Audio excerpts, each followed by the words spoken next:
For today's friendly know-how, pag-usapan natin kung paano kumuha ng SSS number online.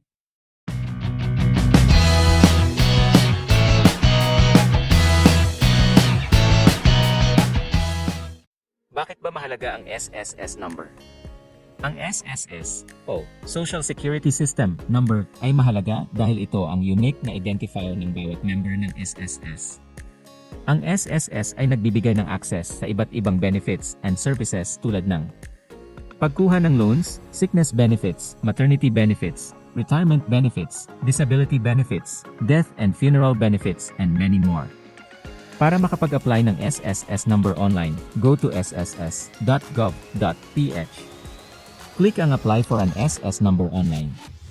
Nandito ang step-by-step guide. Kailangan kumpletuhin ang online form ng tama. Click the link that was sent to your email to continue with your application. Please be reminded that the link expires in 5 business days, and you need to repeat registration pag nag-expire ang link. To proceed, click Start. Fill out lang natin ang form at ilagay kung anong information ang nakalagay sa iyong birth certificate. Kung complete name, kung last name and first name lang ang nakalagay sa birth certificate mo, pindutin lang to. Make sure na tama ang nakalagay na information. Then check yung CAPTCHA and yung certify that above information are true and correct. Click Submit. Then, check the email address na ginamit mo para sa confirmation link na sinend sa'yo. Pindutin lang ang link to proceed with your SS number application. You have 5 calendar days to complete your application before the link expires. Once the link expires, you need to submit a new application online. Ito na ang iyong transaction number sa itaas.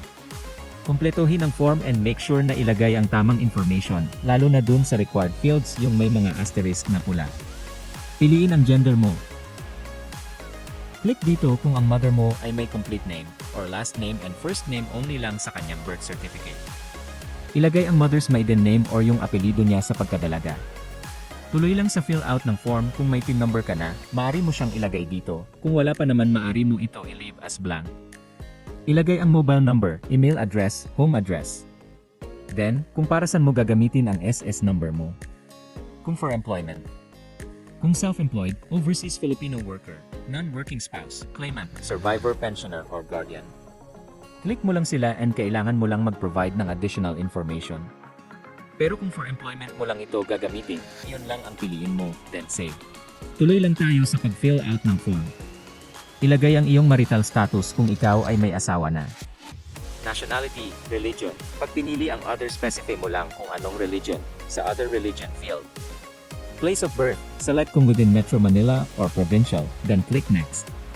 60% complete na ang ating form. Dito ilalagay natin ang gusto mong maging beneficiaries. Pwedeng ilagay dito ang pangalan ng iyong mga magulang or ang iyong asawa at anak. Kung ang father mo ang ilalagay mo as one of your beneficiaries, check itong option na ito if your father's name is unknown. Kung alam mo naman ang kanyang complete name, i-check lang ito at ilagay ang kanyang complete name. Ganon din sa mother's name.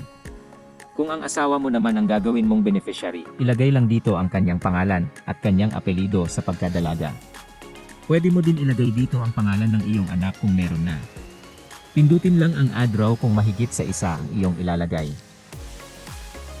Pwede ka rin maglagay dito ng beneficiaries maliban sa iyong magulang, asawa at anak. Kung complete na, press Next. Okay, next is to provide your preferred user ID. Ito yung gagamitin natin sa members login sa SSS. Doon tayo makakapag-file ng mga claims kagaya ng maternity, sickness, or mag-apply ng loans. User ID must be 8 to 20 characters long. First character must be alphabetic and no special character other than underscore. Ilagay mo din dito yung height mo and your weight. Scroll down, then click Next. I-review and make sure na tama ang nakalagay sa iyong basic information, contact information, home address, beneficiaries, purpose of application, and syempre yung SSS account user ID. Kasi pag nakapag-generate na tayo ng SS number, hindi na natin mababago ang mga information, at kailangan mo nang pumunta sa SSS branch kung mayroon kang babaguhin na information.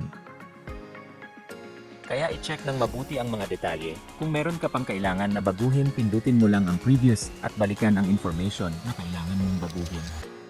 Kung okay na, click lang ang Generate SS Number. Again, once submitted, you can no longer go back and update your information. Kaya make sure na tama lahat ng details. Kung all goods, pindutin lang ang yes. We're almost done na. May option tayo to upload the documents now or kung gusto niyo naman mag-upload on later date, pwede rin naman. Kailangan mo lang mag-login sa iyong SSS account using your preferred user ID kanina or pwede rin naman mag-visit sa pinakamalapit na SSS branch at ipasa ang mga supporting documents.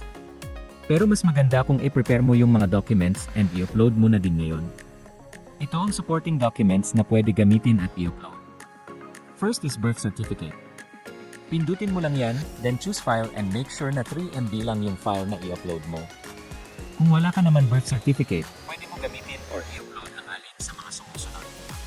Driver's license, passport, UMID card, baptismal certificate. Ngayon, kung wala nung mga nabanggit or walang IDs or documents listed above, pwede kang magpasa or upload ng alinman sa mga sumusunod. Ito ang complete list para mayroon kang idea. Kapag ito ang gagamitin mo, kailang dalawa ang ipapasa and make sure na ang isa may nakalagay na birth date mo. Kagaya ng ATM card with cardholder's name, police clearance, postal ID or school ID. Kung okay na, click submit. And click proceed lang kung hindi ka muna magpasa or upload ng mga documents. And there you go, we have successfully applied for an SS number.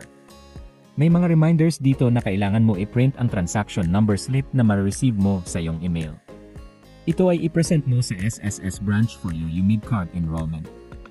Also, kung di ka naman nakapag-upload ng documents, pwede ka mag-set ng appointment or bumisita sa nearest SSS branch at ipasa ang mga required documents.